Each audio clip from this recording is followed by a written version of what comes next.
candidata sindaca per la città di Vittorio Veneto, ha ottenuto un 41,23%, 5.385 voti. Grazie a tutte le liste che l'appoggiano, andrà al ballottaggio. È soddisfatta del risultato?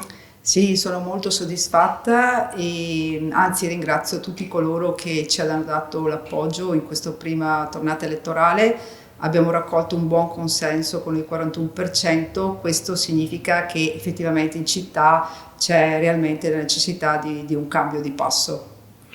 Un calo nell'affluenza al voto, come lo spiega? Sì, il calo è un po' generalizzato in tutta Italia e anche a livello europeo. Qui da noi è molto marcato, e soprattutto in certe zone, la zona della Valle Pesina, la zona dei Val di Fiori, di Formeniga. Questo dal mio punto di vista significa che molti cittadini, abitanti di queste zone hanno forse voluto esprimere un certo disagio, in primis perché i seggi sono stati tolti, i seggi elettorali, ma anche perché anche durante questi 5 anni forse è stata data poca attenzione a queste zone. Tra una settimana gli elettori tornano alle urne per decidere che sindaco vogliono per la città.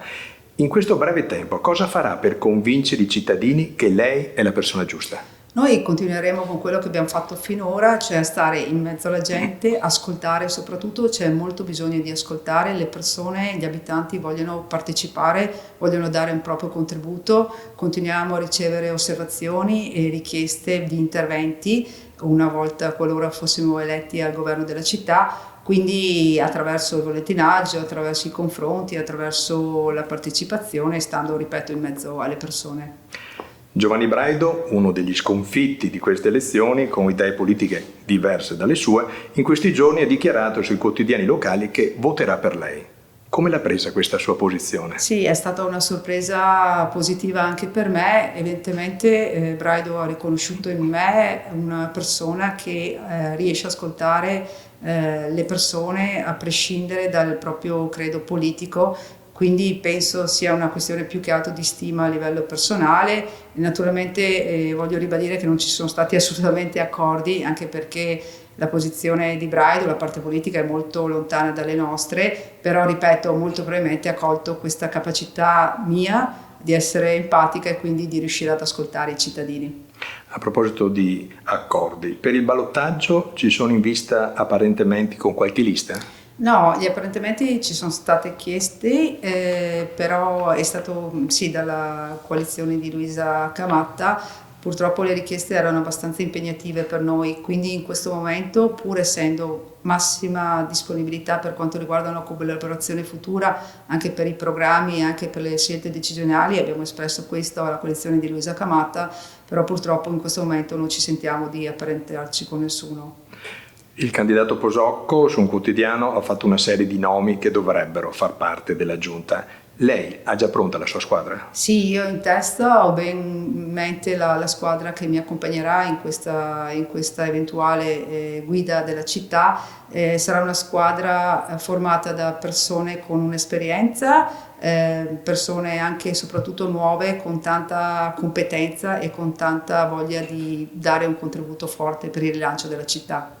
Lei sicuramente gira per la città e avrà notato che il manto stradale è un colabrodo e l'erba ha raggiunto una considerevole altezza. È forse decoro questo? No, questa è una delle questioni più importanti che ci sta a cuore e pensiamo che il decoro urbano, la cura delle piccole cose sia fondamentale prima di pensare alle grandi opere e anche per dare una qualità di vita ai cittadini che abitano la città di Vittorio Veneto e anche per i turisti.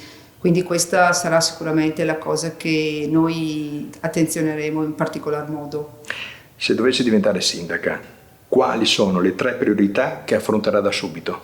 Sì, innanzitutto l'ho detto, un potenziamento, una riorganizzazione degli uffici comunali, giusto per dare stimolo anche alle persone che lavorano all'interno degli uffici, che meritano gratificazione e senza da loro sicuramente la città non potrà andare avanti. Poi la ricerca dei fondi a livello europeo, anche qui istituiremo un ufficio ad hoc sulla ricerca, appunto, ripeto, dei finanziamenti nazionali e anche europei.